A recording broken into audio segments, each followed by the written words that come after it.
सर्व अच्युत गोत्रे बंधू आणि भगिनी, त्याचप्रमाणे साधू संतांना दंड प्रणाम.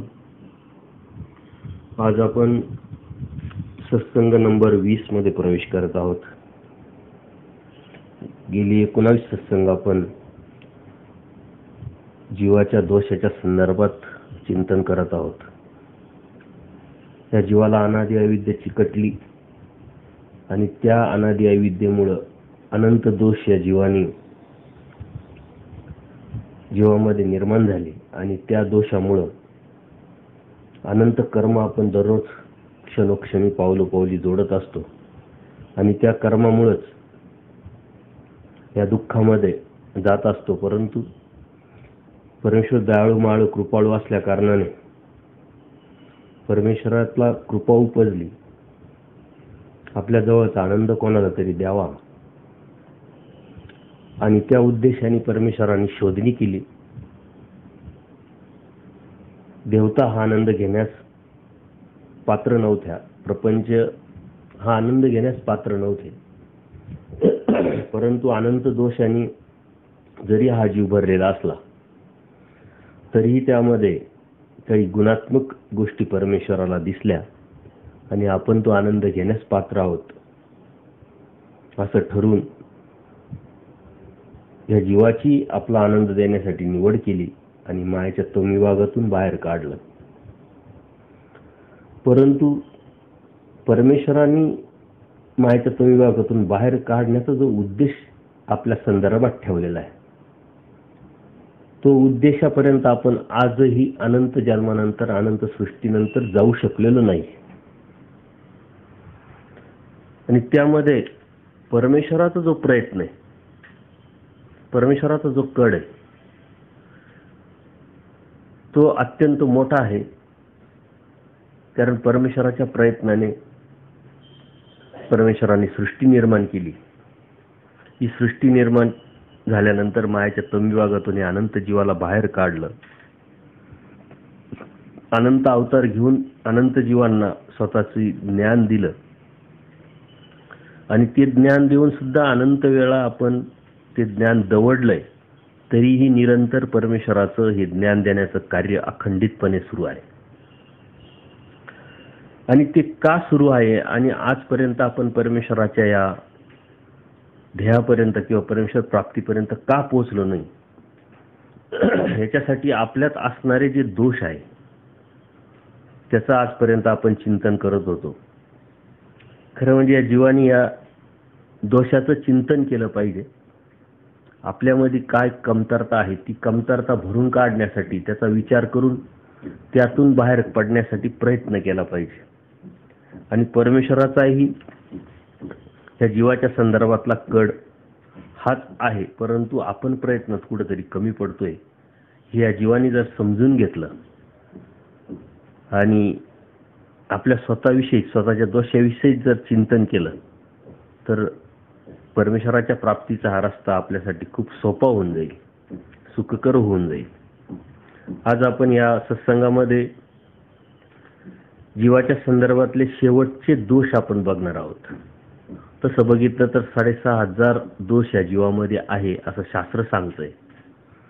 परंतु जे महत्वाचे दोष, आपण असं का वागतो, का बोलतो, समोरच्या विषयी का विचार करतो, समोरच्याकडून का अपेक्षा करतो, हे आज आपण बघितलं, आतापर्यंत बघितलं. त्याचप्रमाणे जीव हा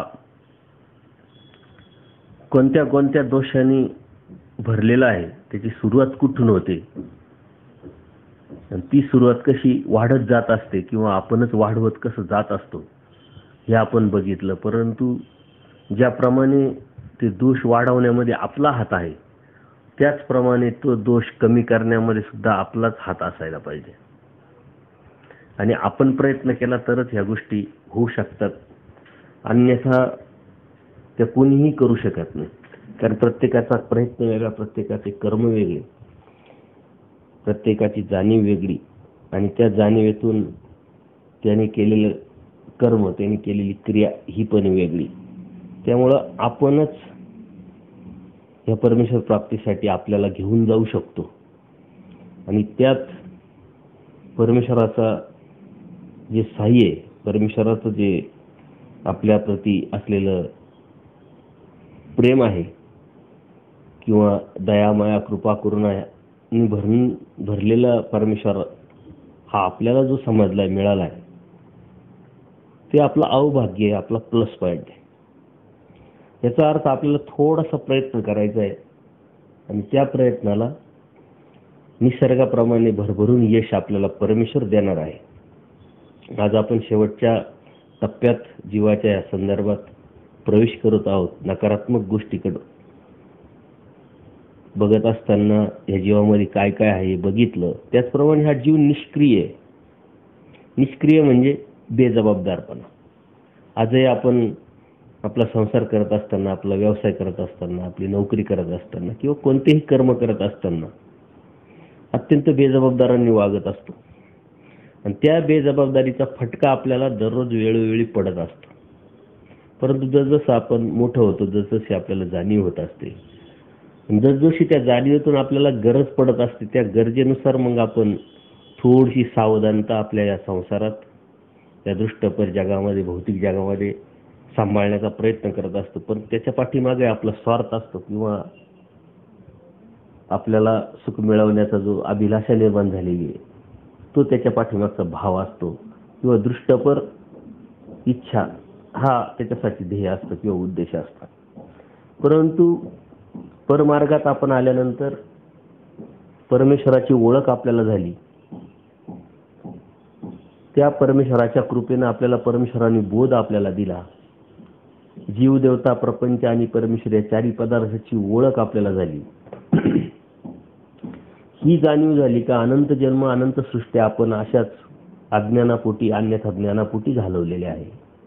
अनेक वेळा आपण या दुःखामध्ये, नरक योनीमध्ये भोगून आलेलो आहे आणि आता परमेश्वर आपल्याला समजलाय, दिसलाय आणि त्यांनी सांगितलेलं तत्वज्ञान, त्यांनी सांगितलेला आचार आपल्याच मुक्तीसाठी किंवा आपल्याच सुखासाठी, आपल्याच आनंदासाठी आहे.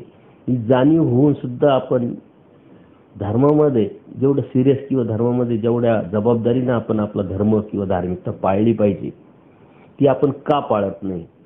याच्या पाठीमागचं कारण म्हणजे या जीवामध्ये मुळातच निष्क्रियता आहे, बेजबाबदारपणा आहे. जिथं दृष्टपर फायदा दिसेल तिथं हा जीव पळताना दिसेल तुम्हाला, आपण पळताना दिसू. परंतु अदृष्टपराचा विचार न करता कुणी बघितलंय, उद्याचं कुणी सांगितलंय अशी भावना निर्माण करून आपण त्यापासून थांबत असतो. धार्मिकता करत असताना आपण दररोज केलंच पाहिजे असं कोणत्याही प्रकारचा नियम आपण लावून घेतलेला नसतो. मात्र संसार, व्यवसाय किंवा आणखीन काही नोकरी, चाकरी, दृष्टपर भौतिक जगाचे सुख मिळवण्यासाठी जे बी आपण करत असू त्यामध्ये मात्र आपण अत्यंत अलर्ट असतो, सावध असतो. याच्या पाठीमागचे कारण काय की आपल्याला धर्माची गरज वाटत नाही. पण धर्माची गरज न वाटण्याचं कारण आपलं अज्ञान, की आपली जीवनाची सुरुवात कुठून झाली आणि तो प्रवास आपण नेमका अचूकपणे यथार्थपणे समजून न घेतल्यामुळे आपण किती दुःखात गेलो, किती अडचणी आपल्याला निर्माण झाल्या हे आपल्याला कळतच नाही. आज अडचण निर्माण झाली आपल्याच अडचणीमुळं, आपल्याच चुकीच्या निर्णयामुळं किंवा आपल्याच पूर्वकर्माच्या कर्मामुळं जर आपल्याला अडचण आली, दुःख आलं, तरी आपण या परमार्गाला दोष देत असतो. परमेश्वराकडं अप्रत्यक्षरित्या नकारात्मक भावनेने, नकारात्मक विचारांनी बघत असतो. याचं कारण आपण निष्क्रिय आहोत, बेजबाबदार आहोत. जेव्हा जबाबदारीनं वागायला सुरुवात करू त्यावेळेस मात्र आपण नक्कीच परमार्गाचे ठरू आणि या परमार्गाच्या ठिकाणी आपलं लागलेपण निर्माण होईल, ओलेपण निर्माण होईल. या चरित्रामध्ये गेल्यानंतर अशा अनेक वेळींच्या माध्यमातून आपल्याला ही बेजबाबदारी जीवाच्या संदर्भातली अनेक भक्तांच्या करीवी आपल्याला समजेल, कळेल. पण हे आपण समजून घेतलं पाहिजे. ज्यावेळेस आपल्याला काही क्रिया करण्याचा वेळ येते, धर्माच्या ठिकाणी कुठं स्थानवंदन करण्याची वेळ येते, तर आपल्याला अनेक अडथळे, आपल्याला अनेक अडचणी निर्माण होत असतात. का तर आपण तो निश्चय केलेला नसतो. परंतु त्याच संसारातल्या जर गोष्टी असेल तर किती अडथळे आले तरी आपल्याला तो अडथळा वाटत नाही, आपण ती पूर्ण करण्याचा प्रयत्न करतो, कारण तिथं दुष्टपर असतं. आणि असे अनुभव पावलोपावली, क्षणोक्षणी मला तरी येत असतात. कुठंतरी सत्संगाला जायचा योग असतो, कुठंतरी स्थानवंदनाला जायचा योग असतो, किंवा काहीतरी चर्चा करण्याची वेळ असते आणि मी अनेकांना फोन करून सांगितलेलं असतं, तर त्यावेळेस अनेकांनी अनेक कारणं त्यांची ठरलेली असतात. परंतु तीच गोष्ट दृष्टपर गोष्टीचा जर विचार केला आणि त्यांना सांगितलं तर नक्कीच 99% लोकांना यायला जमतं, जायला जमतं. आपण व्यावहारिक जगामध्ये राहत असताना, आपण समाजात राहत असताना, समाजाचे संकेत पाळत असताना, कोणाच्या दशक्रियेला जायचं असेल, कोणाच्या मौतीला जायचं असेल, कोणाच्या लग्नाला जायचं असेल, एंगेजमेंटला जायचं असेल, तिथं आपण कधीच टाळत नाही. आपल्या मनामध्ये पक्क ते लिहून ठेवतो किंवा आपण सेव्ह करून टाकतो की ह्या तारखेला ह्या वेळेला अशा कार्यक्रमाला आपल्याला जायचं आहे. परंतु तीच गोष्ट सत्संगाच्या संदर्भात असेल, तीच गोष्ट धर्माच्या अनुषंगाच्या कोणत्याही गोष्टीचं असेल तर लक्षात राहिलं नाही हे कारण बिनधोकपणे लोक सांगताना आढळतात किंवा दिसतात. त्याच्या पाठीमागचं कारण ही जीवाची निष्क्रियता आहे, बेजबाबदार आहे. त्याला कोणत्या ठिकाणी जबाबदारीने वागायचंय आणि कोणत्या ठिकाणी बेजबाबदारीने वागायचंय आणि वागले तरी चालेल हे जेव्हा त्याला कळेल तेव्हा मात्र तो खऱ्या अर्थाने धर्माला लागलेला असेल किंवा परमेश्वराच्या ह्या मार्गाला लागून स्वतःच्या मुक्तीचा प्रवास सुरू त्यांनी केलेला असेल. कारण इथं जबाबदारी, धर्माच्या ठिकाणी जबाबदारीनं वागणं म्हणजे स्वतःचं सुख प्राप्तीच्या रस्त्याला चालणं, आणि संसारात जबाबदारीनं वागणं म्हणजे स्वतःच्या दुःखाच्या रस्त्याला चालणं. हे जर आपण समजून घेतलं तर हे खूप सोपं होऊन जाईल. आणि म्हणून निष्क्रियता ह्या जीवामध्ये मुळातच असल्या कारणानं अज्ञानाने तो अधिक बेजबाबदार होतो. आपल्या घरामध्ये सुद्धा हे प्रसंग येतात. आपण मुलांना सांगतो शांततेने देवपूजा करा, दंडोत घाला, दररोजचं लीळा वाचन करा किंवा स्मरण करा. याच्यामध्ये आपल्याला खूप कंटाळा येत राहतो. स्मरण करताना एखादी गाठी केली तरी आपल्याला वाटतं की आपण खूप गाठ्या केल्या. नवरात्रात 9 दिवस जर आपण स्मरणाला गेलो तर ते वर्षभर आपल्याला लोकांना सांगण्यासाठी पुरतं की मी नवरात्रात स्मरणाला गेलो होतो. इतर वेळेस स्मरणाला बसल्यानंतर आपल्याला आळस येतो, कंटाळा येतो, झोप येते. याचं कारण काय की आपण निष्क्रिय आहोत. आणि या निष्क्रियतेचे या अनुषंगाने आपण जितकं अज्ञान तितकी निष्क्रियता या जीवामध्ये वाढत राहते किंवा आढळत राहते. आणि जितकं आपण ज्ञानाच्या अनुषंगाने उजळत जाऊ तितकी जबाबदारी धर्माच्या अनुषंगाने आपल्यामध्ये निर्माण होत असते. आणि म्हणून परमेश्वरांनी सांगितलेलं जे तत्वज्ञान आहे, परमेश्वरांनी सांगितलेला जो आचार आहे तो पाळण्यासाठी आपल्याला या निष्क्रियतेतून बाहेर पडणं अत्यंत महत्त्वाचं आहे आणि अत्यंत महत्त्वाचा भाग आहे. परंतु आपल्या दोषामध्ये ही निष्क्रियता आहे, आपल्यामध्येच मुळात निष्क्रियता आहे. याचा अर्थ आपण निष्क्रियच राहावं, बेजबाबदारच राहावं असं नाही. तेच उलटं जर केलं, ऊर्ध्वगतीचं जर केलं तर जबाबदारी ही आपल्याला प्रत्येक ठिकाणी जर दिसते तर ही आपलीच जबाबदारी आहे की आपल्याला परमेश्वराची प्राप्ती करायची. ही आपली जबाबदारी आहे का परमेश्वराच्या परमार्गात आपली उजळता निर्माण करायची आहे. आणि ही ज्यावेळेस त्याला कळेल या जीवाला त्यावेळेसच खऱ्या अर्थाने परमेश्वराच्या या परमार्गामध्ये आपण यशस्वी होऊ शकतो. जीव हा नित्य पदार्थ असला तरी तो पूर्णपणे निष्क्रिय आहे. कारण मूळ सृष्टीपूर्वी माया स्वरूपातील तमो विभागात हा अगदी जड भरताप्रमाणे पडला होता. तो कोणत्याही प्रकारचा क्रियाशील नसल्यामुळं त्याच्यामध्ये सुख दुःख विरहित अवस्था होती. मूळ सृष्टीच्या पूर्वी मायाच्या तमो विभागात हा जीव पडलेला सुखदुःख विरहित असणं म्हणजेच कोणत्या प्रकारची क्रियाशीलता नसणं. पुढे ईश्वर कृपेने परमेश्वराच्या या प्रवृत्तीने परमेश्वराच्या आदेशाने या मायेने त्याला आपल्या चैतन्याची म्हणजे संलग्नाची जोड देऊन कार्यप्रवण केलं. आणि याच संलग्न रूप चैतन्य अंशा वाचून जीव स्वरूप मात्र अंध आहे, पंगू आहे, अगतिक आहे. जर तो संलग्न जर लागलेला नसता तर आपल्याला अत्यंत पंगुत्व आलेलं असतं. जरी आहे तरी आपल्यामध्ये पंगुत्व आहेच. कारण हा जीव मूळ त्याचे जे गाभा आहे, मूळ त्याचा जो पाय आहे त्याच्यानुसारच राहत असतो, वागत असतो. आणि निष्क्रियता पावलोपावली आपल्याला जाणवत असते. धर्माच्या अनुषंगाने जर विचार केला तर आपण आता चिंतन करा की अगदी धर्माच्या गोष्टीसाठीच आपल्याला अनंत अडचणी, अनंत प्रॉब्लेम्स येत असतात. कितीही नियम आपण लावून जर घेतला तरी आपल्याला अडचणी येत असतात. पहाटे 3 ते 5 वाजता परमेश्वराने 3 ते 6 वाजता पहिल्या प्रहरमध्ये स्मरण करायला लावलेलं आहे. आणि तोच काळ विज्ञान सांगतं, तोच काळ ह्या जीवाला अत्यंत शांतपणे झोपेचा काळ असतो. तो अत्यंत निरव शांततेत तो काळ असल्यामुळं त्याच वेळेस उठून परमेश्वराने ह्या जीवाला क्रियाशील राहण्यासाठी लावलेलं आहे. खरं म्हणजे आपण आपली धार्मिकता करत असताना धर्माच्या अनुषंगाने धर्माचे जे कर्तव्य आपल्याला माहीतच नाही आहे. त्या ठिकाणी मात्र आपण निष्क्रिय. आपल्याला असं वाटतं की सकाळ संध्याकाळची देवपूजा आपण केली, कुठंतरी पंगत दिली, कोणत्या तरी कार्यक्रमाला हजेरी लावली म्हणजे आपण धर्माला खूप काहीतरी दिलं. परंतु धर्माला देण्याची जेव्हा वेळ येते तेव्हा मात्र आपण पूर्णपणे निष्क्रिय असतो, बेजबाबदार असतो. आपल्याला ते कळतच नाही. खरं म्हणजे हे धर्माला देणं नाही आहे, कुठंतरी पंक्ती देणं, कुणीतरी स्नान करणं, कधीतरी कार्यक्रमाला जाऊन काहीतरी श्रवण करणं, हे धर्माला देणं नाही, हे आपण धर्माकडून घेणं आहे. धर्माला देणं म्हणजे काय, का परमेश्वरांनी जे प्रेमाचे उपाय सांगितले धर्माधरुतीचे, त्यावेळेस आपण खंबीरपणे धर्माच्या बाजूने उभं राहिलं पाहिजे. मग काही अडीअडचणीच्या काळात असेल किंवा धर्मजागृतीच्या अनुषंगाने असेल किंवा धर्मामध्ये काही अंधश्रद्धा येत असेल छुप्या मार्गाने किंवा धर्मजागृतीच्या अनुषंगाने आपल्याला लोकांपर्यंत काही तत्वज्ञान जर सांगायचं असेल तर त्याच्यामध्ये अत्यंत कंटाळा असतो. मी कितीतरी दिवसापासून सत्संग घेतो आणि या सत्संगामध्ये उद्देश एकच होता की लोक तयार झाले पाहिजे, धर्म सांगण्यासाठी तयार झाले पाहिजे, धर्मतत्वज्ञान सिद्धांत सांगण्यासाठी तयार झाले पाहिजे. आणि धर्मामध्ये छुप्या मार्गात येणारे जे अधर्म असेल किंवा अंधश्रद्धा असेल हे थांबवण्यासाठी लोकांमध्ये धर्मजागृती करण्यासाठी लोक तयार झाले पाहिजे. पण ते तयार होण्याचं जे प्रमाण आहे अगदीच तोडकं, बोटावर मोजण्या इतपत.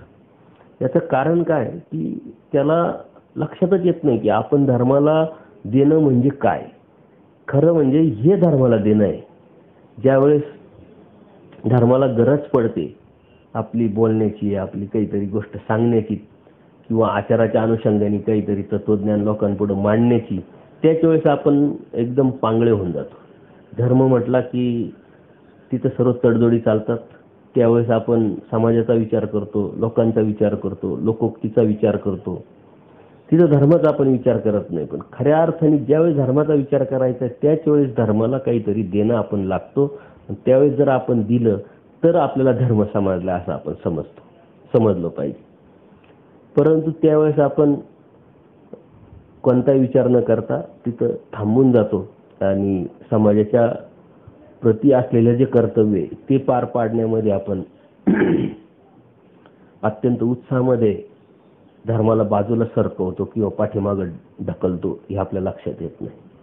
आणि म्हणून निष्क्रियता आपली पावलोपावली क्षणोक्षणी धर्माच्या बाबतीत जशी घडत असते तशी काही लोकांच्या अज्ञानामुळं या दृष्टपर संसारामध्ये सुद्धा घडत असते. परंतु तिथं गरज वाटली का शोधाची जननी आहे गरज, आणि त्यानंतर तो आपोआपच कामाला लागतो, तो क्रियाशील होतो. एखादा विद्यार्थी असतो तर पहिली दुसरी पाचवीत त्याला बळेच सांगावं लागतं मुलांना अभ्यास करा अभ्यास करा. तर जसा तो मोठा मोठा होतो 10वीत जातो त्याच्यानंतर त्याच्यामध्ये काही गोष्टी आपण स्वतःहून टाकत असतो की 10वीचं वर्ष अत्यंत महत्वाचं आहे, 12वीचं वर्ष अत्यंत महत्वाचं आहे, यात तू पास झाला म्हणजे पुढे तू सक्सेस झाला. त्याच्यामध्ये ती आपोआपच सिरियसता निर्माण होते. तो त्यावेळेस पौगंडावस्थेत आलेला राहतो, तारुण्यात आलेला राहतो आणि त्यालाही ते कळतं. तशी स्पर्धा त्याला आजूबाजूला लक्षात येते आणि मग तो इतका सिरियस होतो की मग त्याला अभ्यास करा असं म्हणण्याची गरज पडत नाही. उलट भरपूर झाला अभ्यास, आता थांबव असं सांगावं लागतं. म्हणजे ही जी क्रियाशीलता आहे ही कधी निर्माण होईल, जेव्हा सिरियसता निर्माण होईल. तशी धर्माच्या बाबतीत आहे. एखादा बिगरउपदेशी माणूस असतो त्याला आपण तत्वज्ञान अत्यंत पोटतिडकीनं सांगतो आणि त्याला सांगतो की तू जी आत्ताची धार्मिकता जी करतोय त्यातून काय फायदा होणार आहे, तुला नुकसानच नुकसान आहे. आणि आपण अत्यंत जीव तोडून सांगितल्यानंतर त्याला जेव्हा विचारतो आपण की तुला काही समजलं का, काही कळालं का, मग आता उपदेश कधी घेतो, तर तो म्हणतो हा बघू आता विचार करेन मी, सांगाल विचारावं लागेल मला घरी.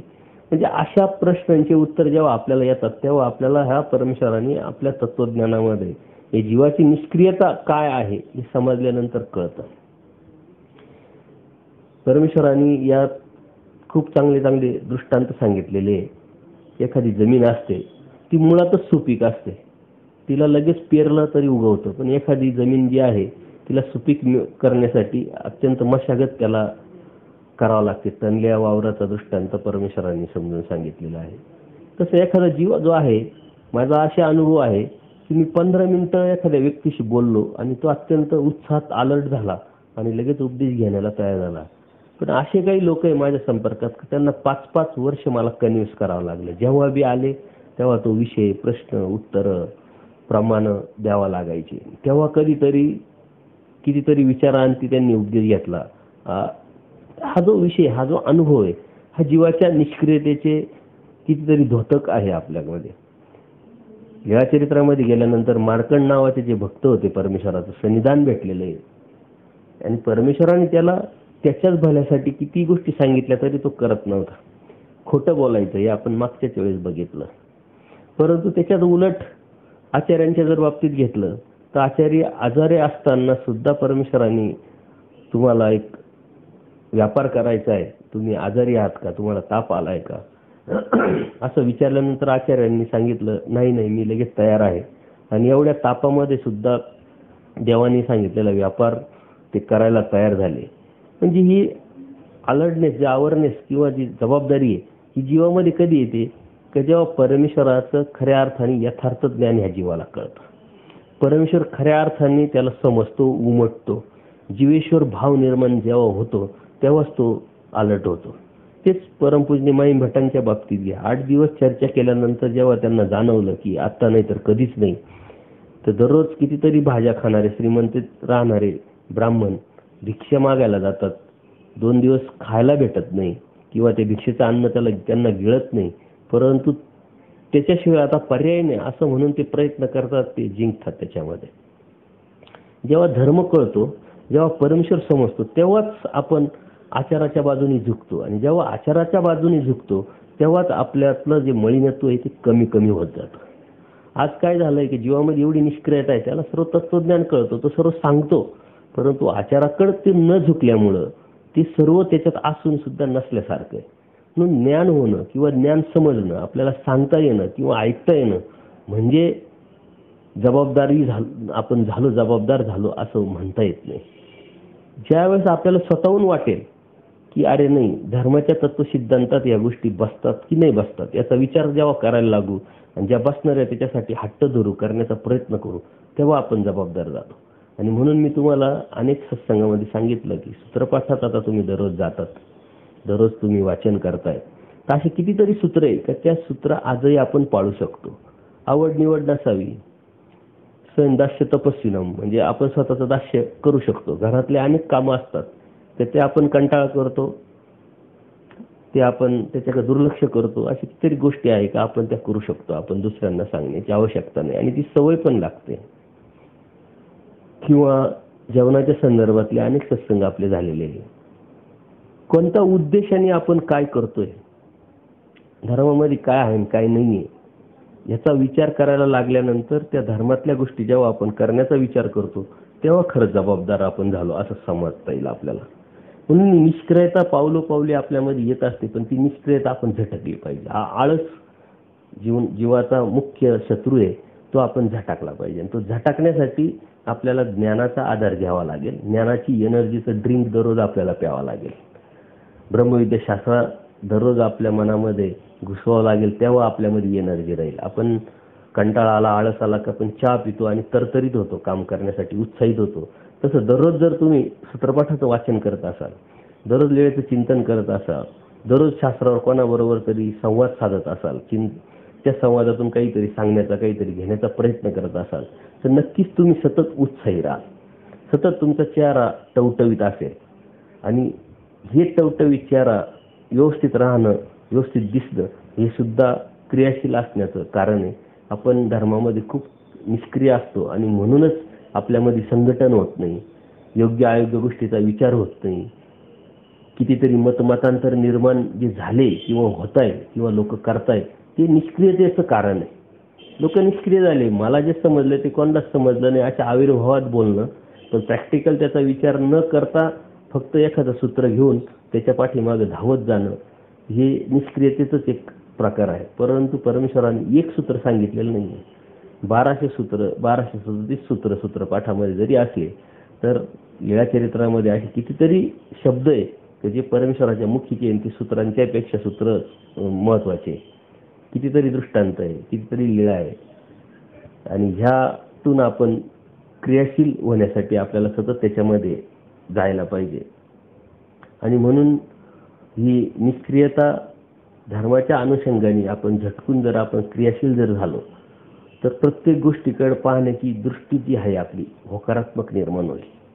आपल्या मनातून एक नकारात्मक जी भावना आहे ती निघून जाईल आणि त्यामुळेच मग आपण सतत त्याच्यामध्ये सातत्य ठेवू शकतो. आणि त्या सातत्य ठेवण्यातून धर्माच्या ठिकाणी आपण सतत तयार असू. एका पायावरती आपण म्हणतो तशा पद्धतीने तयार असू.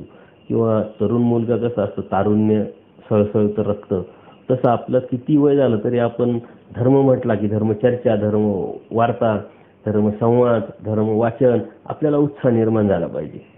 कितीतरी वेळा मी असं अनुभवलेलं आहे की धर्मचर्चा करायला लागतो, 4-5 लोक समोर असतात, त्यातले 2 जण तर झोपलेले जातात. एखादा ऐकायचं म्हणून ऐकतो, एखादा मन लावून ऐकत असतो, प्रश्न विचारत असतो, म्हणजे रिस्पॉन्स देत असतो. तीच गोष्ट जर राजकारणाची असेल, सामाजिक कारणाची असेल किंवा याच्या त्याच्या उन्या धुण्याची असेल तर सारे कसे टवटवीत असतात आणि जे सात्विक असतात, ज्यांना धर्म वार्तेशिवाय काहीच आवडत नाही, ते मात्र त्यावेळेस झोपलेले असतात.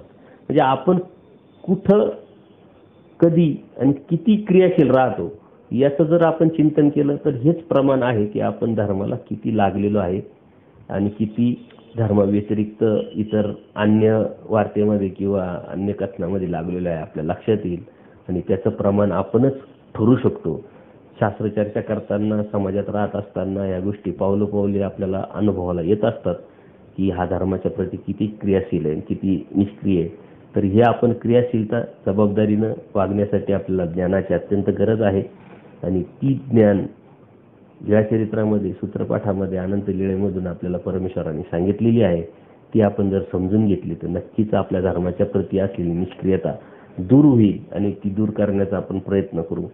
यानंतर जीव हा मुळातच निरानंद आहे. म्हणजे परमेश्वराने किती मोठा धोका पत्करला हे आपल्या लक्षात येईल का मुळातच निरानंद जीवाला परमेश्वराने आनंद देण्यासाठी निवड केलेली आहे. म्हणजे एखाद्या व्यक्तीमध्ये ते गुणच नाहीये आणि त्या गुणासाठी त्याची निवड करायची म्हटल्यानंतर त्याच्यावरती किती मेहनत घ्यावा लागेल याचा आपण जर विचार केला तर आपल्या लक्षात येईल. म्हणजे हा जीव निरानंद आहे आणि त्या निरानंद जीवाला परमेश्वराने आनंद देण्यासाठी निवड केली.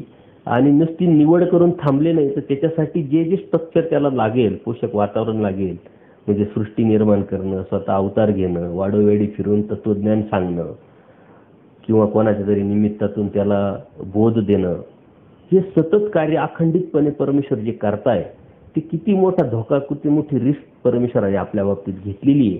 परंतु ही का घेतली आहे त्याचे कारण आपण जेव्हा जीवाच्या गुणामध्ये जाऊ तेव्हा आपल्या लक्षात येईल. पण आपल्याला ते माहीतच नाही की आपली निवड का करावी परमेश्वराने. देवता प्रपंचाला सोडून परमेश्वराने या जीवाची निवड करावी आणि ह्या जीवाच्या निवडीनंतर परमेश्वराने इतका मोठा उपद्व्याप करावा आणि इतकं नकारात्मक, दोषात्मक या जीवामध्ये ठासून भरलेल्या गोष्टी असताना सुद्धा तर याचं कारण परमेश्वराची दया, माया, कृपा असल्या कारणाने. आणि मागच्या वेळेस मी तुम्हाला सांगितलं का परमेश्वर आपल्यावरती किती प्रेम करतात. या प्रेमा अनुषंगाने आपण एखाद्या व्यक्तीवर जेव्हा प्रेम करतो त्या प्रेमापोटी आपण काही करायला तयार होतो. मग तिथं त्याग असतो, संयम असतो, समंजसपणा असतो, सर्व काही सोडण्याची तयारी असते, काही सरी घेण्याची तयारी असते, या साऱ्या गोष्टी. म्हणून परमेश्वरचं जे प्रेम आहे हे आपल्या आईच्या प्रेमापेक्षा 99 पट जास्त असल्यामुळं आपल्यासाठी परमेश्वर काही करायला तयार आहे. परंतु याची जाणीव जोपर्यंत आपल्याला होत नाही तोपर्यंत आपण निष्क्रियच राहू. आणि म्हणून आपण निरानंद जरी असतो तरी आपल्याला परमेश्वराने आनंद देण्यासाठी निवड केलेली ही भावना, हा विचार खूप काही आपल्याला देऊन जातो आणि खूप आल्हाददायक होतं. निष्क्रियता व परतंत्रता ज्यात आहे तो आनंदी असूच शकत नाही, कारण आपण बेजबाबदार आहे. जबाबदारीनं वागायला लागलो तर मग आपल्याला सुखाची किंवा आनंदाच्या व्याख्या कळतील किंवा समजतील. परंतु आपण अगोदर निष्क्रिय आहे, आळशी आहे, तर आपल्याला आनंद कसा प्राप्त होत राहील. म्हणून आपण निष्क्रिय जरी असलो तरी, निरानंद जरी असलो तरी त्यातून परावर्तन आपल्याला करायचं, त्यात बदल आपल्याला करायचा. उलट आपली जमेची बाजू अशी आहे की आपल्याला समजलंय मी निष्क्रिय आहे, मला समजलंय की मी निरानंद आहे, परंतु मला आनंदाकडे जायचंय. आनंद तो, याची जाणीव, याची ओळख मला झाल्यामुळं त्याची मी आशा करतोय. हीच गोष्ट खूप आपल्यासाठी आल्हाददायक आहे. त्याचा मूळ स्वभाव हा निरानंदच आहे, कारण आपण कधीच आनंदी राहत नाही. कोणत्याही प्रकारचा आनंद त्याच्या स्वरूपी नाही, म्हणून स्वरूपगत कोणतेच सुख त्याला उपभोगता येत नाही. म्हणून जीव आपोपर वृत्तीने अधमती, अधगती, अधरतीनुसारच वागत राहतो. कधी कोणत्या जीवाला आपण जर बघितलं तर उत्साह वाटतच नाही. तो आपल्याला त्याला विचारावं लागतं का तुझी काही तब्येत बरी नाही का, तू असा का चेहरा पडून बसलेला आहे. म्हणजे लोकांसमोर सर्व असतं, परंतु त्याची दृष्टी त्याच्यावरती नसल्यामुळं तो नकारात्मक गोष्टीचा विचार करतो. ती दृष्टी जेव्हा होकारात्मक मतेमध्ये बदलेल तेव्हा तो सुखी दिसेल तुम्हाला. जसं जेव्हा एखादा सायकलवर चालणारा मनुष्य आहे, तो मोटरसायकलवाल्याकडे बघेल तर त्याला नक्कीच दुःख प्राप्त होईल की अरे आपल्याला पॅन्डल मारावा लागतो, किती कष्ट करावं लागतात, हा मस्त मूठ पिळतो आणि चालतोय. जेव्हा मोटरसायकलवाला फोर व्हीलरवाल्याकडे बघेल तर अरे आपल्याला ऊन, वारा, पाणी, पाऊस लागतो, हा मस्तपैकी गाडीमध्ये AC लावून फिरत असतो. परंतु तेच उलटं जर केलं आपण, सायकलवाल्यांनी जर पायी पायी चालणाऱ्याकडे जर बघितलं तर मग त्याला सुख वाटेल. मोटरसायकलवाल्यांनी सायकलवाल्याकडे बघितलं तर त्याला सुख वाटेल. फोर व्हीलरवाल्यांनी मोटरसायकलवाल्याकडे बघितलं तर सुख वाटेल. म्हणजे सुख आहे, परंतु आपली दृष्टी कशी आहे, आपल्याला मिळालेला आनंद, आपल्या विचाराची प्रगल्भता कशी आहे, हे आपल्याला समजल्यानंतर त्याच्या सुखाची व्याख्या बदलत असते, ठरत असते. खरं म्हणजे आपण महानुभाव संप्रदाय खूप भाग्यवान आहोत का ह्या जीवाला, अज्ञानी जीवाला परमेश्वराने अवतार घेऊन तत्वज्ञान सांगितलं, हे आपल्याला कळालंय, आपल्याला समजलंय तो परमेश्वर कोण आहे, त्यांचा ॲड्रेस काय, त्यांचं नाव काय, आणि त्यांनी सांगितलेला आचार आपल्याला दिसतोय, समजतोय. फक्त आपल्याला करायचंय. आणि एवढं मोठं आनंद आपल्याला परमेश्वर देणार आहे याचं वचन, याचं प्रॉमिस आपल्याला परमेश्वराने केलेलं असूनही आपण मात्र निष्क्रिय असल्या कारणाने आपण त्याच्यामध्ये क्रियाशील होत नाही. हे खूप मोठं दुर्भाग्य आहे आपलं. म्हणून आपल्यासारखे भाग्यवान आपणच, कारण आपल्याला जीव कळाला, देवता कळाल्या, प्रपंच कळाला आणि तो परमेश्वर सुद्धा समजला. नाही तर लोक कोणालाही परमेश्वर समजतात, कशालाही परमेश्वर म्हणतात, कोणत्याही कर्मकांडाला धार्मिकता समजतात. तसं आपलं नाहीये. आपलं अत्यंत पारदर्शक, उजेडात चालण्यासारखं. आणि तरी आपण जर निरानंद म्हणजे दुःखी असू, मनामध्ये कुठंतरी आपल्या मनात खटकत असेल, तर मग आपल्याला हे समजून काय उपयोग आहे. आणि म्हणून आपण कसं राहायला पाहिजे, कोणत्या विचारांनी राहायला पाहिजे, अत्यंत प्रभावी, अत्यंत उत्साहात आपण सतत दिसलो पाहिजे. कारण अडीअडचणी जे आहे, जे दुःख जे आहे, हे आपल्याला कळालं आहे का आपण पूर्वकर्माचं हे कर्म जोडलेले आहे, ते कर्माचे भोग आपल्या समोर चालू आहे. इतर लोकांना ते माहीतच नाही. ते म्हणतात मग आमच्याच माथी का असं, आम्ही किती धार्मिकता करतो. आणि मग ते अंधश्रद्धेत जातात, ब्राह्मणांकडे जातात, तांत्रिक मांत्रिकपणा करतात. ते म्हणतात पूर्वजन्माचं असं असं आहे म्हणून असं असं करावं लागेल. हे सारे कर्मकांड करण्यामध्ये त्यांचा वेळ जातो, पैसा जातो. ते आपल्याला काहीच करायचं नाहीये. आपल्याला सर्व समजलेलं आहे. परमेश्वराने आपल्याला सर्व आपला जीवनाचा प्रवास सांगून टाकलेला आहे, दाखवून टाकलेला आहे. आणि ते दाखवल्यानंतर फक्त आपल्याला ते समजून घेऊन, त्याच्यावरती श्रद्धा ठेवून, त्याच्यावरती निष्ठा ठेवून आपण ते आपल्या जीवनामध्ये उतरवायचं आहे. जर तसं नसेल तर त्यांच्यात आपल्यात काहीच फरक नाही. म्हणून आपल्याला सर्व असूनही आपल्याकडे जर दुःख असेल तर आपल्याला सर्व असून नसल्यासारखंच आहे. आणि म्हणून निरानंद जीवाला परमेश्वराने आनंद देण्यासाठी निवड केली, हीच खूप मोठी जमेची बाजू आहे. आणि तो निरानंद जीव म्हणजे आपण आहोत.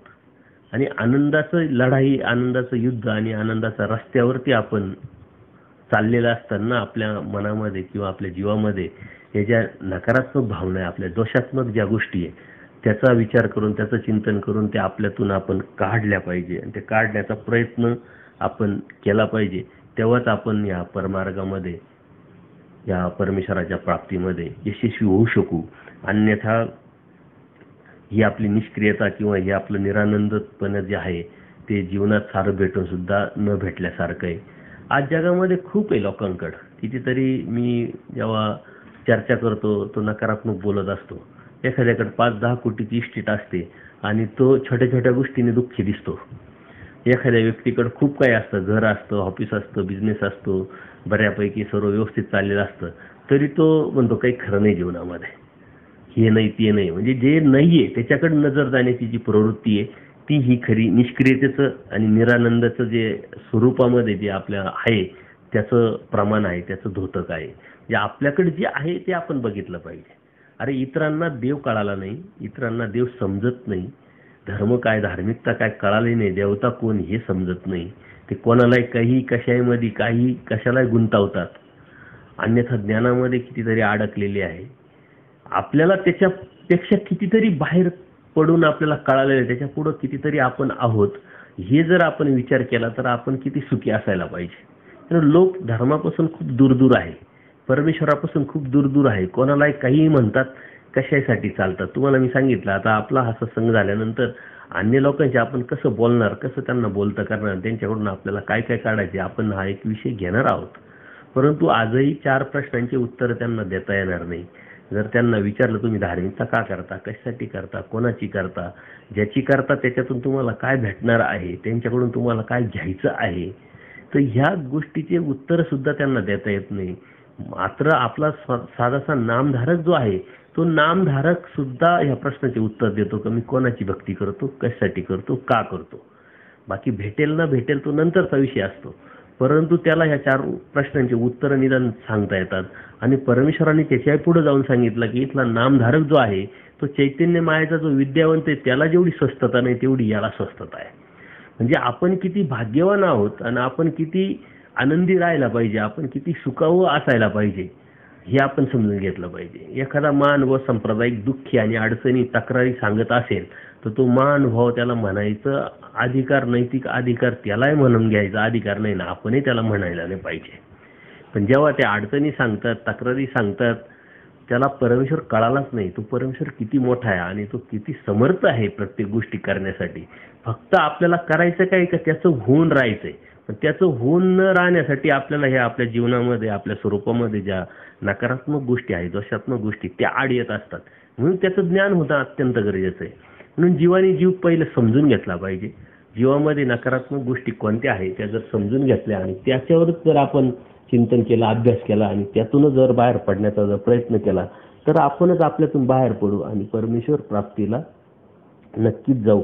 ज्याप्रमाणे जीव निष्क्रिय निरानंद आहे त्याचप्रमाणे जीव परतंत्र सुद्धा आहे. देवाने पाठवलेला संलग्न बरोबर नसेल तर जीव हा पूर्णपणे पंगू व आगतिक असल्याने त्याने संलग्नाचा आधार घेतलेला आहे. त्या संलग्नाच्या आधारानेच हा जीव कार्यरत राहतो. ते अनादी आणि नित्य असलं तरी केवळ स्वतःच्या आधाराने राहण्याचं सामर्थ्य मात्र या जीवाच्या ठिकाणी मुळीच नसते. इतर कुणाचा ना कुणाचा आधार त्याला घ्यावाच लागतो आणि तो असलाच पाहिजे, तेव्हाच तो जीव राहू शकतो. मूळ सृष्टीमध्ये जीवस्वरूप तमविभागात मायेच्या आश्रयाने राहत होतं आणि सृष्टीकाळी म्हणजे सृष्टी निर्माण झाल्यानंतर मायेच्या तमविभागातून बाहेर पडल्यानंतर कोणत्या ना कोणत्या प्रापंचिक कर्मफळाच्या आधाराने हा जीव राहत असतो. त्याच्यामुळं परमेश्वराने संसरणाच्या 11व्या सूत्रामध्ये परमपूजनीय आचार्यांना बोध दातृत्व करताना अन्यवृत्ती, युगधर्म, विद्यामार्ग, संहार व संसरण जे प्रकरण सांगितले, ही वेळा अनेक सत्संगांमध्ये आपल्याकडून झालेली आहे. तर त्याच्यामध्ये परमेश्वर स्पष्ट आहे, जीव मायाशी आधुनी होय का प्रपंचाशी आधुनी होय, मध्य असण्याची नाही. म्हणजे ज्यावेळेस तो अव्यक्त असतो तेव्हा मायेच्या अधीन, व्यक्त होतो तेव्हा तो प्रपंचाच्या अधीन, आणि ज्यावेळेस परमेश्वराला प्राप्त होतो तेव्हाच परमेश्वराच्या आनंदाच्या अधीन. म्हणजे स्वतंत्र हा जीव कधी नसतो आणि त्याच्या सामर्थ्याने तो उभा राहू शकत नाही. पण परमेश्वराने स्वातंत्र्य मोक्ष सांगितलाय. तर ही स्वातंत्र्यता जी आहे ती वैचारिक असली पाहिजे. ती आचाराच्या अनुषंगाने असली पाहिजे, प्रगल्भ विचाराची असली पाहिजे. या अनुषंगाने परमेश्वरांनी ते सांगितलेले. कोणत्याही ठिकाणी आपण बांधलेलं नसलं पाहिजे. मग ती अन्यथा ज्ञान असेल, अज्ञान असेल किंवा अंधश्रद्धा असेल किंवा विधी असेल, कर्मकांड असेल, याच्या आपण अधीन न राहता परमेश्वराच्या अधीन व्हायला पाहिजे. म्हणून परमेश्वरांनी या गोष्टी आपल्याला खूप स्पष्ट आणि पारदर्शकपणे सांगितलेलं आहे. तर तुम्ही विधीच्या अधीन राहता की परमेश्वराच्या अधीन राहता.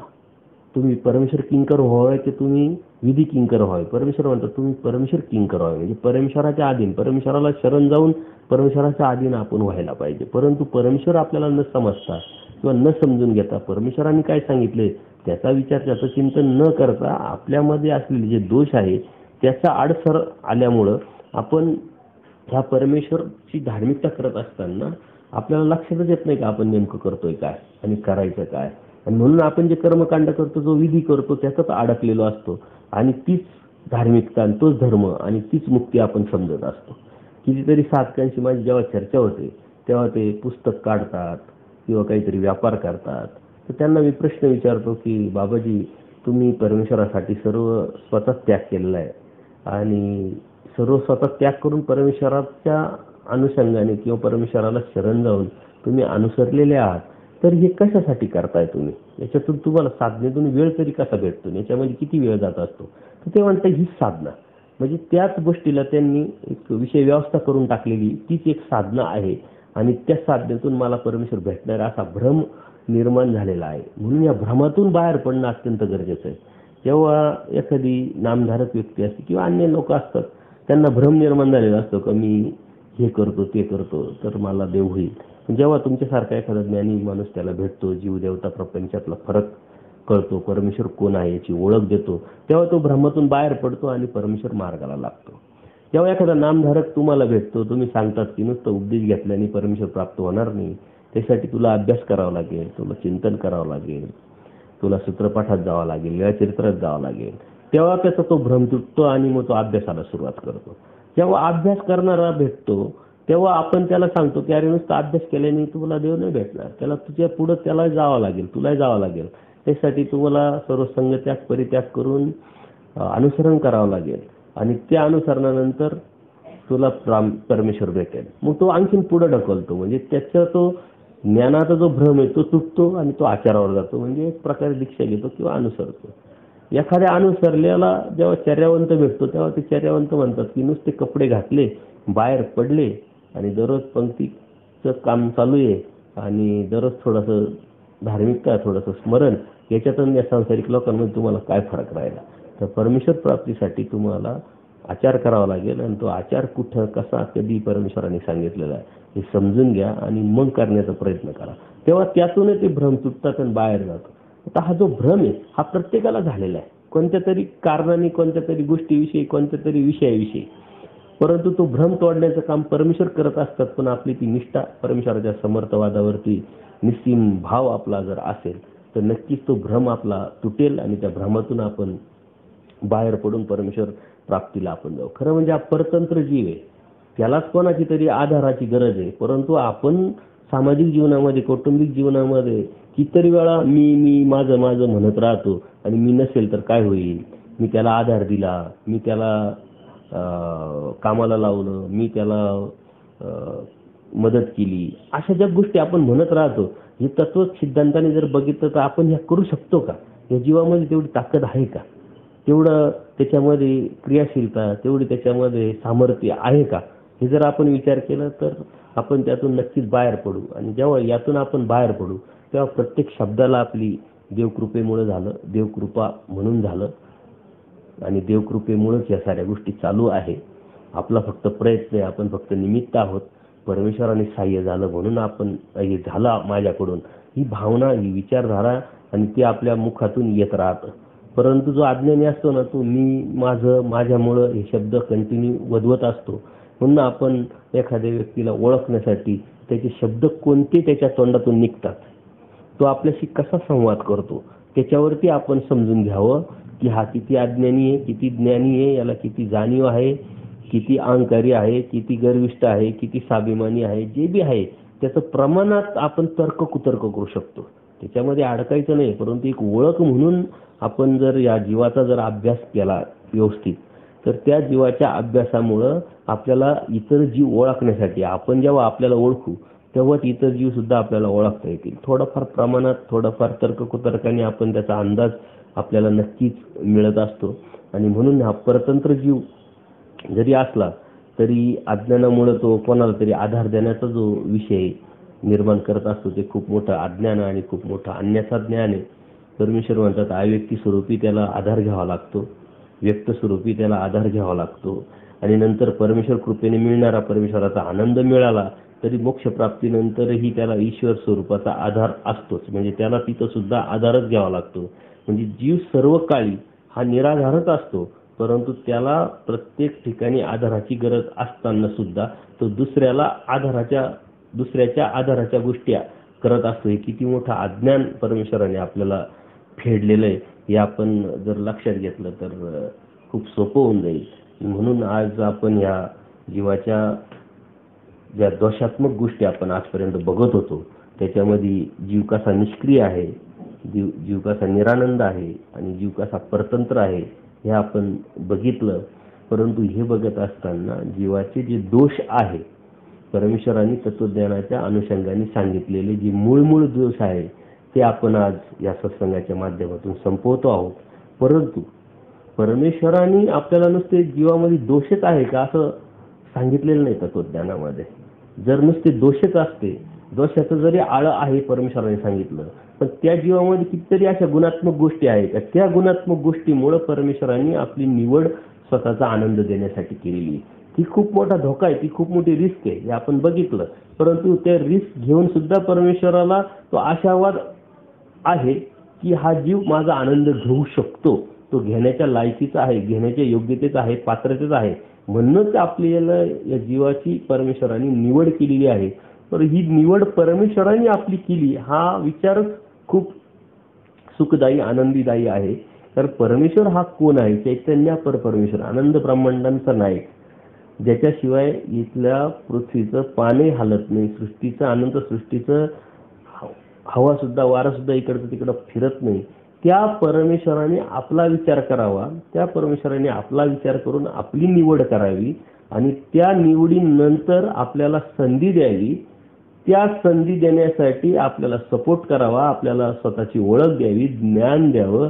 आणि नुसतं सपोर्ट, ज्ञान देऊन, ओळख देऊन थांबले नाही तर आपल्याला सहाय्य पण करावं. ही गोष्ट किती आल्हाददायक, किती आनंददायी आहे. व्हॉट्सअपवरती आज खूप असे सुविचार येत असतात. एक सहजच मला मनाला भावला म्हणून मी तुम्हाला सांगतो की आपल्या संकटांना किती तुम्ही मोठे आहात असं सांगण्यापेक्षा त्या संकटांना सांगा का माझा परमेश्वर किती मोठा आहे. म्हणजे ही भावनाच इतकी मोठी आहे की परमेश्वर इतका मोठा आहे की त्याच्या पुढचे जे संकट आहेत ते परमेश्वरापेक्षा मोठे असू शकत नाही. सर्वात मेन म्हणजे आपणच आपल्यासाठी संकट आहोत. कारण आपल्यामध्ये अनंत दोष असल्यामुळं, त्या अनंत दोषामुळे जे आपण कर्म करतो त्या कर्माने आपण दुःख ओढून घेत असतो. त्या दुःख हेच आपल्यासाठी संकट आहे. म्हणजे आपणच दुःख मिळवायचं, आपणच भोगायचं, आपणच संकट निर्माण करायचं आणि आपणच त्याला तोंड द्यायचं. असा प्रकार जो कंटिन्यू चालू आहे त्याला मूळ आपण आहोत. आणि त्या मुळातून जर आपल्याला बाहेर पडायचं असेल तर नक्कीच आपल्याला ह्या परमेश्वराने सांगितलेल्या जीवाच्या दोषाचं चिंतन, विचार करावा लागेल आणि त्या जीवाने त्या दोषाचं सतत चिंतन करावं.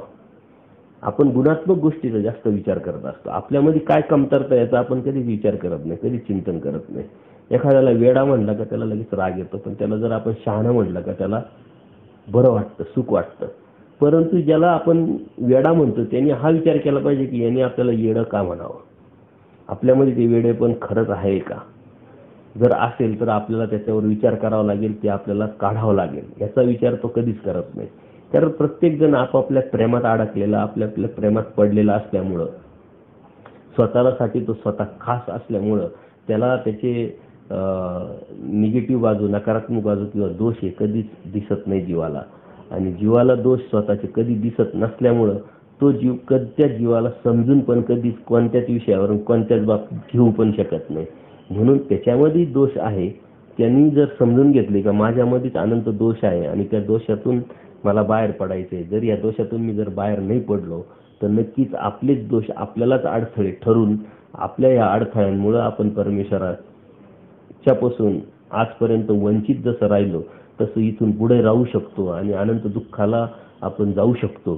त्या दुःखाला आता मला जायचं नाहीये आणि आता नाही तर कधीच नाही असा विचार करून जेव्हा आपण या दोषाचं चिंतन करून या दोषातून बाहेर पडण्याचा प्रयत्न करू, त्याला उलटं करू म्हणजे ऊर्ध्वगतीचं करू, त्याच वेळेस ते आपल्याला दोष जे आहे गुणामध्ये परावर्तित होतील आणि तेच गुण आपल्याला परमेश्वरापर्यंत नक्कीच घेऊन जातील. परंतु त्याचा विचार त्याचं चिंतन हे सतत असलं पाहिजे. अनंत लीळेच्या माध्यमातून अनंत प्रमाण आपल्याला परमेश्वराने दिलेले, सूत्रपाठाच्या माध्यमातून अत्यंत सुखकर असा रस्ता परमेश्वराने आपल्याला निर्माण करून दिलेला आहे. स्वतः अवतार घेऊन हे स्वतः तत्वज्ञान सांगून स्वतः आचार करून दाखवलेला असल्यामुळं आपण ते म्हणू शकत नाही का हे माझ्याच्याने होऊ शकत नाही किंवा होणार नाही. परंतु तरीही विषय व्यवस्था आपण या नकारात्मक गोष्टीमुळे करत असतो. ज्यावेळेस परमेश्वराची उत्तरापंथी जाण्याची प्रवृत्ती झाली त्यावेळेस असंनिधानाचा आचार्यांना सांगण्यासाठी परमेश्वर जेव्हा त्यांना सांगतात तेव्हा ते कानावर हात ठेवतात आणि ते न ऐकण्यासाठी शांत बसून राहतात की देवाविन काही धर्म असतो असं सांगून ते नकार देतात ऐकण्यासाठी. परंतु परमेश्वर माईंभटांच्या माध्यमातून या जीवाला म्हणजे आपल्याला सांगतात की जीवाकडून जे होतंय किंवा जे होईल तेच मी सांगणार आहे, तेच मी सांगतोय, त्याच्यामुळे ते तुम्हाला ऐकावं लागेल आणि ते ऐकून तुम्हाला करावं लागेल. तेव्हा आचार्यांच्या माध्यमातून आपल्याला हा संविधानाचा आचार सांगितलेला आहे आणि तो आचार अत्यंत सोपा आहे, परंतु तो समजून जर घेतला नाही तर अत्यंत अवघड आहे. कोणती गोष्ट, एखादं मशीन घ्या, ते आपल्याला कधीच माहीत नसेल तर आपल्याला ते अवघड वाटेल, परंतु ते एखाद्या व्यक्तीकडून जर आपण समजून घेतलं, चालवणं बंद करणं त्याचे फंक्शन, किंवा कॉम्प्युटर घ्या, कुणी मोबाईल घ्या किंवा वॉशिंग मशीन घ्या, फ्रीज घ्या, अनेक फंक्शन असतात, ते समजून घेतलं का आपल्याला नैसर्गिक होऊन जातं, सोपं होऊन जातं. तसंच धर्माचा आचार, धर्माचे तत्व आणि सिद्धांत हे समजून घेतल्यानंतर कोणते पाळायला पाहिजे, कोणते नाही पाळायला पाहिजे. मागे एका सत्संगामध्ये विधी आणि अविधीचा आपण विचार केला होता की जे परमेश्वराने नाकारलेलं आहे तो आपल्यासाठी अविधी आहे आणि जे आपण परमेश्वराने स्वीकारलेले आहे तुम्हाला करायचं आहे, तुम्हाला आज्ञा आहे माझी, तर ते आपल्यासाठी विधी आहे. तर त्या विधीतल्या गोष्टी ज्या आहे त्या आपण जर लिहून काढल्या, परमेश्वराने सांगितलेले जीवासाठी विधी आणि परमेश्वराने सांगितलेले जीवासाठी अविधी, याचं जर वर्गीकरण केलं तर आपल्याला चालत असताना हा रस्ता खूप सोपा होऊन जाईल. कारण आपण ते क्लिअर केलेलं आहे, ती बाजू आपली स्पष्ट झालेली आहे. जोपर्यंत ती बाजू आपली स्पष्ट नाही तोपर्यंत आपल्याला कन्फ्यूज होत राहणार आणि त्या कन्फ्यूज होण्यातून आपण हा धर्म सांभाळण्यासाठी किंवा परमेश्वराच्या मार्गात जाण्यासाठी अडखळत राहणार आणि ते अडखळता आपण अनेक वेळा अनेक जन्मात अनंत सृष्टीत जसं पडलो तसं आत्ताही पडण्याची शक्यता नक्कीच निर्माण होऊ शकते. आणि म्हणून प्रत्येकाने आपल्या या जीवाच्या नकारात्मक गोष्टीचा विचार करून त्याचं चिंतन केलं पाहिजे. त्या चिंतनातून आपण आपल्याला बाहेर काढलं पाहिजे. त्या नकारात्मक गोष्टी आपल्यामध्ये कशा होकारात्मकमध्ये बदलेल याचा विचार केला पाहिजे आणि आपणच आपल्यावरती सर्वात जास्त कष्ट घेतले पाहिजे. आपण आपल्यावरती ज्यावेळेस कष्ट घेऊ त्याच वेळेस नेमकं आपलं कष्ट, दुःखाचा जो डोंगर आहे, दुःखाचा जो भार आहे, आपण तो संपू शकतो आणि परमेश्वर प्राप्तीला जाऊ शकतो. आज आपण या सत्संगात जीवाच्या नकारात्मक गोष्टी किंवा जीवाचे जे दोष आहे हे आपण संपवतोय, याचा नक्कीच तुम्ही विचार करा, चिंतन करा. खूप लोकांचे फोन येत असतात आणि अनेकांनी ते सत्संग डबल ऐकलेले आहे, त्यातून नवीन नवीन गोष्टी त्यांना प्राप्त होत असतात. खरं म्हणजे देवकृपा आहे आणि देवाच्या कृपेनेच या गोष्टी आपण सांगू शकतो, तुम्ही पण ऐकू शकतात. प्रश्न भरपूर असतात, त्या प्रश्नांचे उत्तर मी जास्तीत जास्त देण्याचा प्रयत्न करतो माझ्या बुद्धीच्या कुवतीनुसार, पात्रतेनुसार. परंतु धर्म खूप मोठा असल्या कारणाने तुम्हाला स्वतःला अभ्यासाशिवाय पर्याय नाही आणि म्हणून तुम्ही सर्व बाजूने अभ्यास करा, एका बाजूने अभ्यास करू नका. आज जगामध्ये या आपल्या धर्मामध्येच काय सगळीकडेच खूप मतांतर झालेलं आहे आणि त्या मतांतरापासून वाचवण्यासाठी स्वतःला परमेश्वराचं मत काय हे आपण पहिले समजून घेऊनच त्याच्यावरती चाललं पाहिजे. अन्यथा यात आपण खूप कन्फ्यूज होऊ, खूप त्याच्यामध्ये नकारात्मक गोष्टीकडे जाऊ आणि धर्मापासून बाहेर किंवा धर्मापासून दूर जाण्याचा संभव निर्माण होऊ शकतो. म्हणून या गोष्टी का होतात, कोण का मतांतर करते, परमेश्वराने स्पष्ट सांगितलंय, परमेश्वराला येवा पर्याय नाही, परमेश्वराला कोणताही पर्याय नाही असं सांगितलेलं असताना परमेश्वराने आचार सांगितलाय, विचार सांगितलाय, तत्व सांगितलंय, सिद्धांत सांगितले, सर्व गोष्टी सांगितल्या, अशी एकही गोष्ट सांगितलेली नाही असं होत नाही. उठणं, बसणं, जेवणं, खाणं, पिणं, बोलणं, विचार करण्याची प्रवृत्ती काय आहे, सर्व दृष्टी, सर्व गोष्टी सांगितल्या. तरी मतांतर का निर्माण हो, तर आपल्या या जीवामध्ये जे दोष असतात तर त्या दोष किती बळावले, कोणाचे किती आहे त्याच्यानुसार त्या गोष्टी निर्माण होत असतात. म्हणून आपण याच्यापासून वाचवण्यासाठी आपल्या दोष किंवा आपल्यातले नकारात्मक ज्या गोष्टी आहे त्याच्यावरती काबू मिळवून त्याला ऊर्ध्वगतीला त्याला परावर्तित करून ते जर आपण कामाला लावलं, आपणच आपल्यावरती जास्तीत जास्त कष्ट घेतलं तर नक्कीच हे खूप सोपं होऊन जाईल. आणि म्हणून सत्संग ऐकत असताना किंवा अभ्यास करत असताना काहीतरी एखादी गोष्ट कळाली, एखाद्या लीळेतून आपल्याला समजली तर आपल्याला खूप काही समजले असं न समजून घेता, अरे या लीळेला दुसरं कोणती तरी लीळा परिहार असू शकते, या सूत्राला दुसरं कोणतं तरी सूत्र परिहार म्हणून असू शकतं. जेव्हा पूर्ण अंगाने तुम्ही अभ्यास कराल, पूर्ण अंगाने धर्म समजून घ्याल, तेव्हा तुम्ही स्थिर स्वस्थ चित्त राहाल. अन्यथा कोणती तरी गोष्ट घेऊन तुम्हाला कन्फ्यूज करणारे लोक आज समाजामध्ये खूप आहे, इकडं तिकडं डिस्टर्ब करणारे लोक खूप आहे आणि त्यामुळं आपण इकडं तिकडं पळणाऱ्यामध्ये सुद्धा जाऊ शकतो, होऊ शकतो. याच्यापासून आपल्याला सावध करावं लागेल. आपल्या या विचारापासून, परमेश्वराच्या तत्व सिद्धांतापासून दूर न जाऊ देता त्याच्यामध्ये आपण कसं जास्तीत जास्त राहू, त्या अप्रत्यक्षरित्या परमेश्वराच्या वचनात लीळेमध्ये जर राहिलो तर अप्रत्यक्षरित्या परमेश्वराच्या सन्निधानातच आपण राहू, तेव्हा परमेश्वर पण आपल्याला सहाय्य करत राहतील. परमेश्वराची सतत नजर आपल्यावर, दृष्टी आपल्यावरती राहते आणि याची प्रतीती आपल्याला क्षणोक्षणी पावली येत असते. सतत परमेश्वर आपल्या बरोबर आहे ही भावना, परमेश्वर समर्थ आहे ही निष्ठा आपली असली पाहिजे. फक्त त्याच्यासाठी मात्र आपण आपल्यावरती काम करून, वर्किंग करून, या नकारात्मक दोषाचं चिंतन करून त्यातून बाहेर पडण्यासाठी जास्तीत जास्त आपण प्रयत्न केला पाहिजे. त्या प्रयत्नावरतीच परमेश्वर आपल्याला सहाय्य करत असतात आणि परमेश्वराने जर सहाय्य केलं तर नक्कीच आपण त्यातून बाहेर पडू शकतो. हे मात्र नक्की की आपल्याला याच्यामध्ये सातत्य ठेवावं लागेल.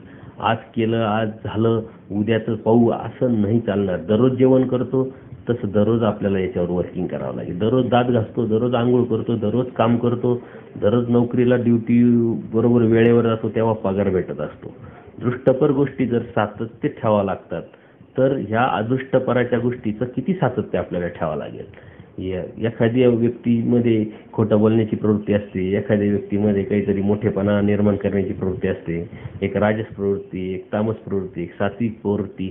याच्या पलीकडे जाऊन आपल्याला निराकार व्हायचं, स्वस्थ चित्त व्हायचंय, शांत व्हायचंय. याचा अर्थ आपल्याला यातून बाहेर पडायचंय आणि यातून बाहेर पडण्यासाठी आपल्याला याचा सतत विचार, सतत चिंतन असणं अत्यंत गरजेचं आहे. आपल्या बुद्धीला प्रगल्भता निर्माण होण्यासाठी सतत वाचन, बाहेर जगात काय चाललंय, आपल्या धर्माच्या अनुषंगाने कितपत योग्य आहे, कितपत अयोग्य आहे, कोणते त्याच्यामध्ये तत्व सिद्धांत सांभाळल्या जाऊ शकतात, याचं जर चिंतन करत राहिलं तर नक्कीच आपल्या बुद्धीची प्रगल्भता वाढून आपली बुद्धी परमेश्वराच्या ठिकाणी परिपक्व होईल. आणि आपल्याला किती अडचणी आल्या, किती संकट आले, किती कोणी मतांतर मांडण्याचा प्रयत्न केला तरी आपण त्यापासून ढळू शकत नाही. परंतु हे कधी होईल, जेव्हा आपल्याला पूर्ण अंगाने परमेश्वराचं तत्वज्ञान किंवा परमेश्वराचं ज्ञान झालेलं असेल, यथार्थपणे आपल्याला समजलेलं असेल. तर कुणी आलं, कुणी आपल्यावरती कोणतेही विचार जर लादण्याचा प्रयत्न केला तरी आपण ते आपल्यावरती लादून घेऊ शकत नाही. कारण ही जीवाची स्वतंत्रता परमेश्वरांनी सांभाळण्यासाठी आपल्याकडंच ते दिलेला आहे. तो अधिकार आपल्यालाच आहे. आपली स्वतंत्रता अबाधित ठेवण्यासाठी परमेश्वराची जी स्वतंत्रता आहे तत्वज्ञानाची, ती आपण जर समजून घेतली तर नक्कीच यापासून आपण वाचू. कारण मी आजकाल या सोशल मीडियाच्या माध्यमातून इतके लोकांचे वेगळे मतांतर बघत असतो. कोणी अनुसरणाच्या संदर्भात, कोणी देवपूजेच्या संदर्भात, कोणी तत्वज्ञानाच्या संदर्भात इतके मतांतर मांडत असतात. खरं म्हणजे हे मतांतर मूळ तत्वज्ञानात नाही, हे जीवाचे सोक्तीचे आहे. परंतु हे जीवाचे सोबतीचे आहे ते जीवाला ते कळत नाही. त्याला वाटतं मला परमेश्वराकडूनच हे कळालंय समजलंय. परंतु ज्यावेळी दृष्टपर भक्ती, दृष्टपर धार्मिकता आपण करत असतो, दृष्टपर काहीतरी विचार करून आपण काही विचार मांडत असतो, तेव्हा ते देवतेचं कार्य असतं. म्हणून एखादी देवता सुद्धा त्याला भ्रमवून हे मतमतांतर समाजामध्ये निर्माण करायला लावत असते किंवा तो सुद्धा धर्मापासून दूर जात असतो. त्याच्यासाठी आपण डिस्टर्ब न होता आपला इमानीद्वारे आपल्याला परमेश्वराने जो बोध दिलेला आहे तो बोध कसा पक्का होईल, आपण जी क्रिया करतो त्या क्रियेमध्ये कशी वाढ होईल, आपली जी धार्मिकता आपण जी करतोय, स्मरण चिंतन जे करतोय त्याच्यामध्ये कशी वाढ होईल आणि हे वाढ होण्यासाठी आपण आपल्या दोषातून कसं बाहेर पडू याचा जर आपण विचार केला तर नक्कीच या गोष्टीपासून आपण वाचू शकतो आणि परमेश्वराच्या प्राप्तीला जाऊ शकतो. कारण आपली ही कैवल्याची लढाई आहे, हे युद्ध आपलं कैवल्याचं आहे. त्याच्यामुळे खूप मोठी लढाई जरी असली तर परमेश्वर आपल्या बरोबर आहे ही भावना, ही श्रद्धा आणि ही निष्ठाच खूप मोठी आहे. ते विजय मिळवून देण्याची जो आत्मविश्वास आहे तो त्यातून मिळत असतो. आणि म्हणून आपण आपल्याबरोबर परमेश्वर आहे आणि परमेश्वर योग्य अयोग्य आपल्याला नक्कीच सांगेल आणि सांगत असतात. ज्याप्रमाणे महादाईसाने डायरेक्ट दादोसांना सांगितलं की जर अयोग्य असतं तर परमेश्वरांनी मला ते तिथंच सांगितलं असतं. ज्या अर्थी तिथं सांगितलं त्या अर्थी ते योग्यच आहे. ही निष्ठा जर आपली असेल तर आपल्याला कोणत्याही मतमतांतराचा विचार करण्याची गरज नाही किंवा कोणत्याही मतमतांतरामुळे आपण डिस्टर्ब होऊ शकत नाही. ही निष्ठा असू द्या. या सत्संगामध्ये आतापर्यंत जे दोष आपण चिंतन केले त्या दोषाचं चिंतन करून त्यातून बाहेर पडण्याचा प्रयत्न करा. परमेश्वर तुम्हाला त्यासाठी नक्कीच सहाय्य करतील असं शुभचिंतन व्यक्त करतो. पुढच्या सत्संगामध्ये आपण परमेश्वरामध्ये असलेले गुणात्मक गोष्टी, आपण खूप चांगले आहोत म्हणूनच परमेश्वराने आपली निवड केली, परंतु ते चांगुल पण आपल्याला तत्वज्ञानाच्या माध्यमातून कळालं पाहिजे आणि त्याच्यामध्ये ठाम राहून आपण परमेश्वराला प्राप्तीला गेलो पाहिजे. या परमेश्वराने आपली का निवड केली आणि कोणत्या कारणाने निवड केली हे इथून पुढे आपण बघणार आहोत. दंडोत प्रणाम, दंडोत प्रणाम.